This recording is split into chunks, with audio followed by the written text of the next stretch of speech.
Hello everyone, this is JoVon Lachey here with another episode of the JoVon Lachey Show. We're going to talk about today the Donnie McClurkin story that's been making the media rounds this past week. The Donnie McClurkin Reflections on Peace from Gandhi to King, the March on Washington 50th Anniversary, where race, religion, and sexual orientation collides. Remember that you can follow me on Twitter. You can also follow me on Tumblr and right here on Facebook at JoVon Lachey, J-O-V as in Victor, O-N-L-A-C-H-E-Y.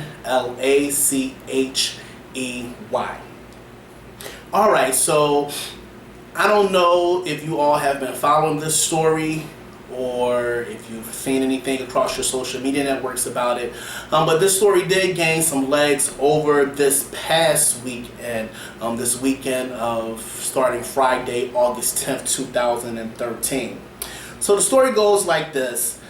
We all know the legendary gospel singer Donnie McClurkin, who has said that God has delivered him from the curse of homosexuality. He did not appear at this event on August the 10th with an evening concert celebrating the 50th anniversary of the March on Washington. He wasn't able to appear there because several gay rights activists, they actually complained to the mayor of Washington, D.C., and they objected to his participation in such a event. So McClurkin, he was scheduled to perform at this government-sponsored event, along with a few other singers. Those other singers, they had not been mentioned in all of the media that's been going around today. They were going to be singing at the Dr. King Memorial during the Reflections on Peace from Gandhi to King event. But at the request of the mayor, Vincent Gray of Washington, D.C., he fielded those concerns from activists this past Friday, and the Grammy Award-winning singer did not perform, or they say that he was asked not to perform according to the mayor's office. So this is a quote that the mayor's office says. The Arts and Humanities Commission and Donnie McClurkin's management decided that it would be best for him to withdraw because the purpose of the event is to bring people together, said Doxy McCoy, a spokeswoman for Gray. Mayor Gray, and the purpose of the event is to promote peace and harmony. That is what Dr. King was all about.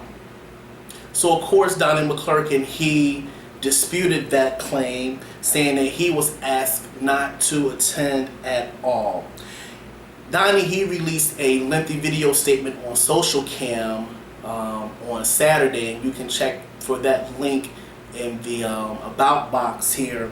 So he released a statement online on Social Cam Saturday saying that the mayor actually uninvited him from the event that he was supposed to headline. So he's saying that no, it was not an amicable agreement, that he and the city came to terms that he was not going to perform at this Dr. King event, but that he was just uninvited and told not to show up.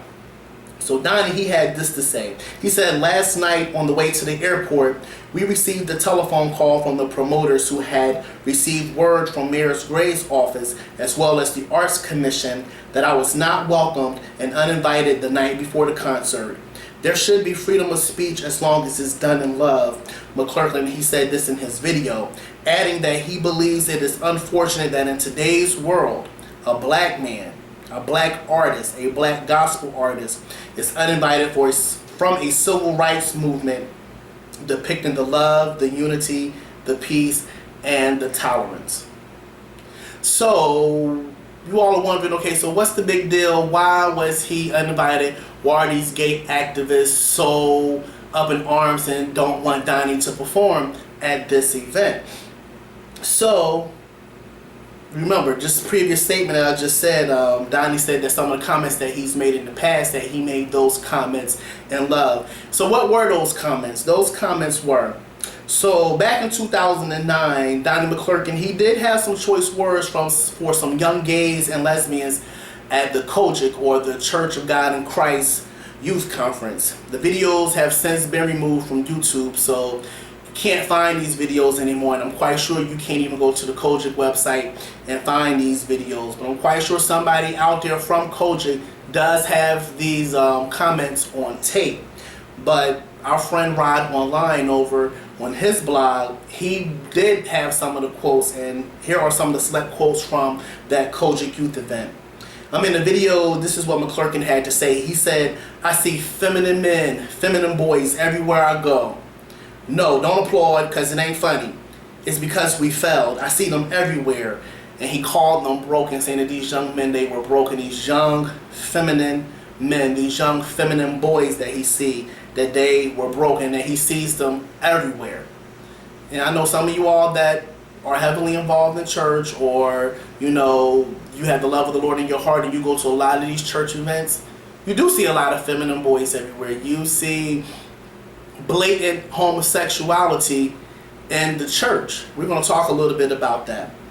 He not only got on the boys, but he also got on the girls as well. So he says these young girls are just as bad as the boys in homosexuality. You don't see it. They can hide it. But there are some evil, young, hard, butch girls. Evil, young, hard, butch girls. So Donnie, he went there. Vernacular and all, okay? So this is why this is why these gay activists in Washington, D.C. were upset that Donnie McClurkin was invited to perform at this Dr. King event commemorating the 50th anniversary of the March on Washington. So that is a gist of why they are upset with Donnie McClurkin. And they're also upset with the fact that he did state back in 2002 that he was delivered from the curse of homosexuality. But I do see the situation just a little differently. Though this situation does involve several social, political, and religious issues that are overlaying this Donnie McClurkin being uninvited from this event thing. I see 4 different things actually. I see the gay agenda and its intolerance of anyone who disagrees with that said agenda, the equating of gay rights to civil rights, to the civil rights movements of the 1950s and the 60s, the belief that one can be delivered from homosexuality is another issue, and another issue that I see is the intersection of homosexuality and religion, particularly in the black church. So let's start with the gay agenda and them just beating up anybody who disagrees with the agenda that they're pushing forth. So Phil Pennell, he's a local gay activist there in the Washington, D.C. area. He said that he raised objections to the mayor's office on Friday because he thinks that McClurkin's comments on homosexuality have not been in the spirit of the beloved community which Dr. King spoke of. He says, "I take no joy that he is not performing. I really admire Donnie McClurkin's artistry, but in this situation where a political controversy obscured his artistry, he should not perform." Okay, so this is a gay activist, a man who claims that he loves Donnie McClurkin's artistry, so he's saying that he loves Donnie as a singer, as a lot of people love him as a singer, but he's saying that because he threw his hat in the political arena and he has something different to say about the gay agenda and about what homosexuality to him and what his experience with homosexuality is, that he should not be allowed to perform at this event because it doesn't live up to the love and the spirit of what Dr. King preached.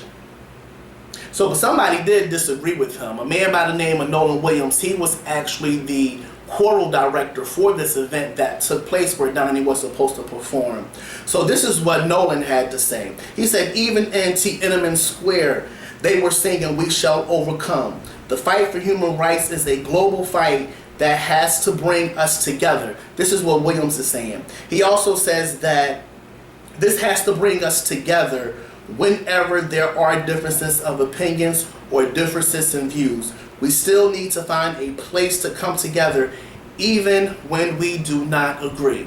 So you're getting 2 different arguments there. Somebody disagreeing, somebody actually not fully agreeing or admitting that he agrees with Donnie McClurkin, but he may have a difference of opinion, but he's saying, come on, we have to talk about these things. Let's talk about it. As I always say, let's bring these issues to the table and do everything in love and in care.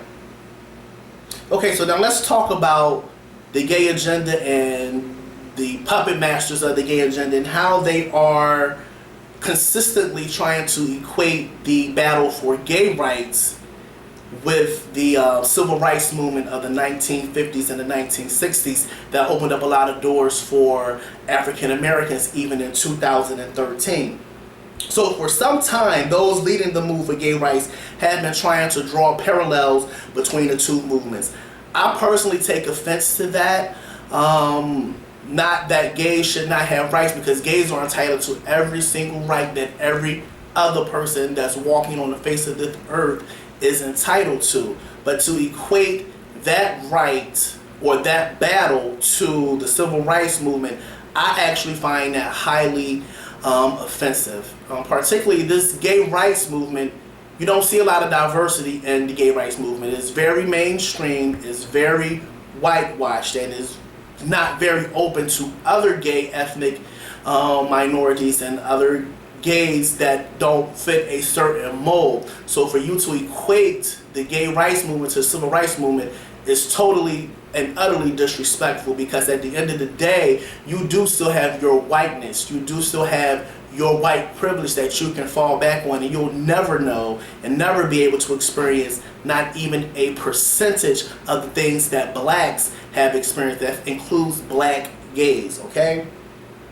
So Saturday's concert was among a series of events that was scheduled to take place in Washington, and that's going to be happening all the way up through August the 28th to celebrate again the 50th anniversary of the March on Washington, where Dr. King delivered his famous "I Have a Dream" speech on the steps of the Lincoln Memorial. Okay, so during the concert that McClurkin was supposed to perform at, India's ambassador to the United States, he noted that Bayard Rustin, one of the organizers of the March on Washington, is to be posthumously awarded the Presidential Medal of Freedom.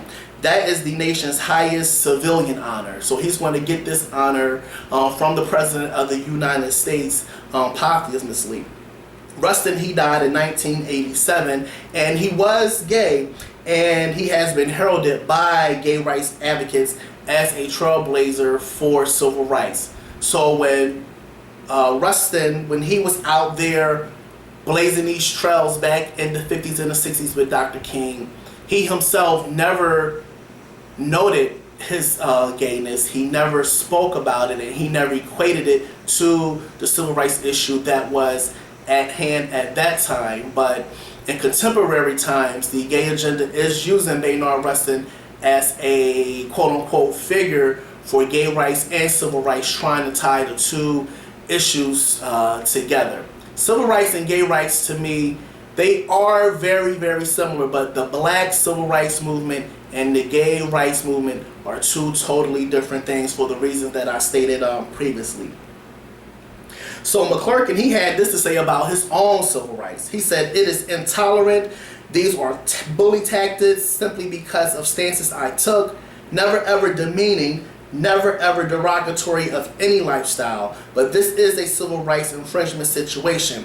Imagine that in the 21st century, 2013, I, a black man, have been asked not to attend because of politics." So Donnie, an ex-gay man, black man, is feeling that his civil rights have been infringed upon him because of the stances that he has taken in his spiritual life.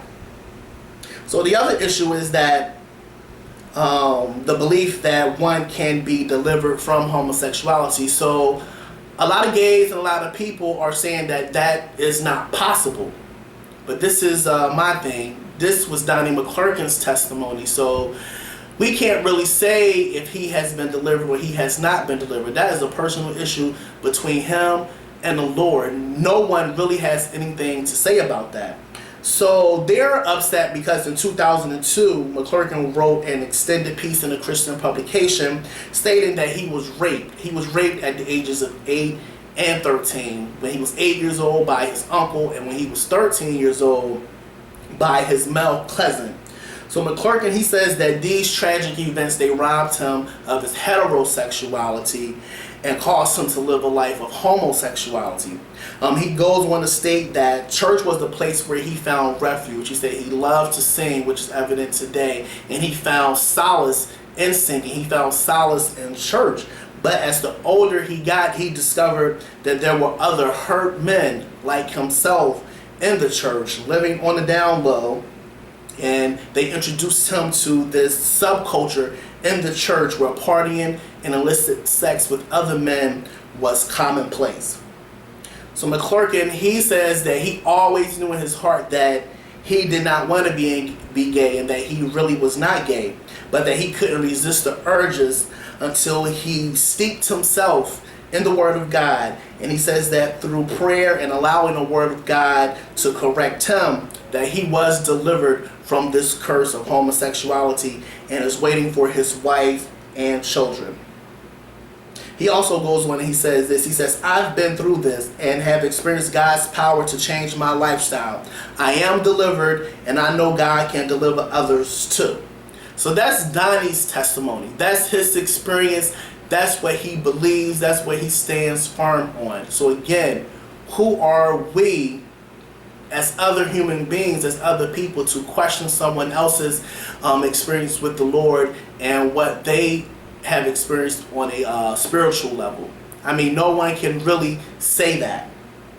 Okay, so now this final issue is one that, you know, we really do shy away from in religion, and we shy away from it a lot in the black church, and that is the intersection of homosexuality and religion, particularly in the black church. And I know from my own eyes, from my own experiences, that there are tons of gay men and women in the church. There are lots of gay men who have multitudes of creative talents that they freely give to the church. You know, whether it is a musical talent, whether it is a creative talent, they freely give that to the church. And they also freely give their money in tithes and in offerings to the churches as well.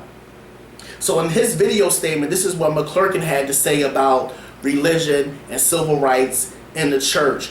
It pertains to everyone, but he did make allusions to homosexuality and some of the comments that he made in the past. He says civil rights are for everyone: gay, straight, religious, secular, male, female, all cultures and colors. Let's not mistake that everyone who lives here in America, everyone should have equal rights, whether we believe them to be right or wrong. They're basic rights for all.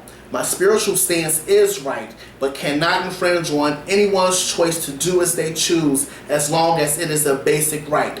Everyone will not follow our Christian principles, so what we do with those who don't. Don't give them the right to live civilly. This isn't a theocracy, so even if I, you, or we don't agree, everyone has to be able to live a full life. So Donnie has taken a stance with homosexuality in the church that we can't take away people's rights, but we can preach against it. We can talk about it from the pulpit. We can say what the word says about it, and we can give our personal beliefs about it, but we can't infringe on someone's right to live a life civilly. So that's his stance on it. Not only does Donnie hold that stance, but a lot of members in the churches, they hold that stance, whether they have spoken it the way that Donnie has spoken it, or whether they demonstrate it by their actions. I say that because let the gay people lead the church today or tomorrow, especially in the black church. There will be no choirs directed. There will be very few solos sung. The first lady's hair will not be done. Her makeup will not be done. And those tithes and those offerings would draw up very quickly. And I don't think that a lot of churches are ready for that to happen. So that's why you see a lot of homosexuals in very visible positions, but at the same time you have the ministers condemning them right from the from the pulpit in the very churches that they render service in. So in response to this story, many people did have some things to say, and it came from both sides. So here are just a few that I would like to share, and I pulled this from some sources online. So someone wrote by the name of Old Car that this is wrong. I watched the video of Mr. McClurkin, and he was basically banned from the event. Shameful, disgusting, and scary that the mayor of Washington, D.C., the nation's capital, will uninvite a black gospel singer because he has religious views opposite the LGBT dogma. That is not liberal at all, not one bit. It is a rigid sort of authoritarian groupthink that we need to guard against. I am all for gay rights, but that does not include the right to exclude someone because of his religious beliefs. Very, very disturbing. So then someone else responded to this very comment here by the name of the Hillman. So this person says, so if someone's religious beliefs teach that black people are subhuman or that women should be kept at home and beaten, that means we must respect their views and pay for them to perform. The man made a choice by aligning himself with gay haters. Now he pays a price for that choice, as it is becoming less acceptable to hate on gays in public. And many cities are refusing to associate themselves with performers that are anti-gay. And this is a fine line that not only Donnie McClurkin walks, but a lot of the gospel singers that we revere. I'm not going to call anyone his name because this article and this video is not about them, but a lot of the top-notch gospel artists that we adore because they can just tear church up, they can tear an auditorium up, and we just love them for their God-given talent. They walk this fine line as well because a lot of them too feel the way that Donnie feels. They feel that homosexuality is wrong. They feel that it has no place in the church. And they really do feel that you are going to burn in hell, that you don't, you're not born that way, that this is the choice that you made, that it's a lifestyle that you freely decided to live. But yet and still, we go out, we buy these people CDs, we go see them perform. So they walk this very thin line with, blatantly banning these people or blatantly talking about gays. But they want to keep your dollars coming. So that's why they walk a very fine line. They walk a very thin road. But this is how I see the entire situation. There are reasons on all sides of this issue as to why McClurkin should have or should have not been allowed to perform at this particular event honoring the March on Washington. But the gays do need to step out of that belief that everyone is going to agree with everything that they're championing for. That's just not real. That's not reality. That's not life. Everybody is not going to agree with everything that the gays are championing for. I mean, that's just point blank, period. So that's something that we all have to get used to. Gays are entitled to all of the rights and privileges and civil liberties that everyone else is afforded. There's no reason why they shouldn't be able to get married. There's no reason why they shouldn't be able to pass property along. There's no reason why they shouldn't be able to get the tax breaks and all of those benefits that come along with people being in a marriage. There's no reason why they shouldn't be able to do that. But again, everybody's not going to agree with what you do. Also, gay is not the new black. I stated earlier, I'm very disrespected by that. I'm black, and I don't like the fact that, the gays equate their cause with the black cause because it's totally different. That's two different issues. It's very multi-layered there. So please stop with the gay is the new black because it is not. Also the gay agenda should take a retrospective look within and see that diversity is lacking within the movement. Should this movement be a real movement and you want to be inclusive of everyone, start including some others within your group. The obvious lack of diversity in cultural and ethnic representation, but there's also a lack of diversity in political opinions and ideology. That's what led us here to this Donnie McClurkin story to hear. Not all gays think and look alike, okay? So there are differences even within the ranks of the gays. McClurkin, he is entitled to hold fast to his own faith and claim that God has delivered him from homosexuality. That is his experience with the Lord. If you never had an experience or an encounter with the Lord, you really have nothing to say, because you don't know the transformative power that an encounter with the Lord will have. This is his testimony and his experience, and not anyone else's. This is his and his alone.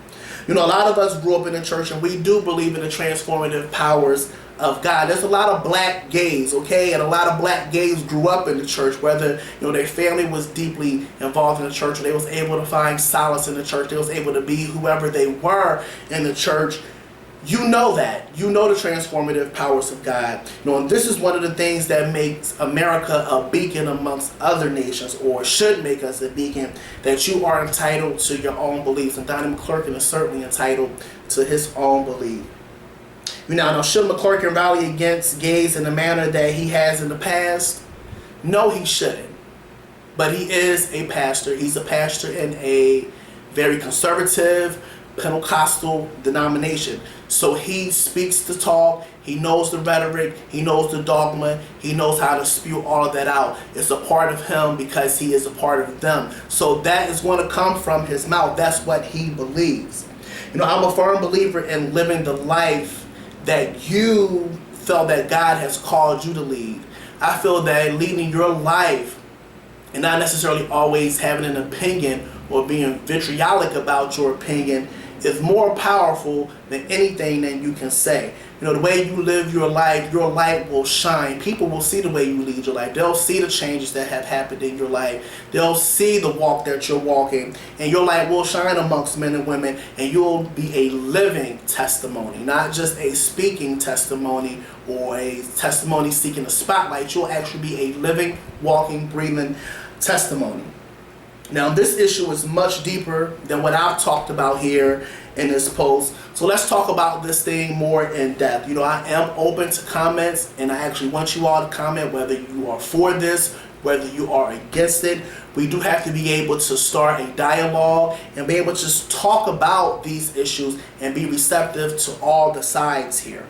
So let's talk about it. Remember that you can follow me on Twitter, you can follow me on Tumblr, and you can follow me right here on YouTube. Be sure to like this video, even dislike the video if you want to. Just engage with this video here. You can follow me on all those sites at JoVon Lachey, J-O-V as in Victor, O-N-L-A-C-H-E-Y. Until the next time, I'm JoVon Lachey. Thank you for watching.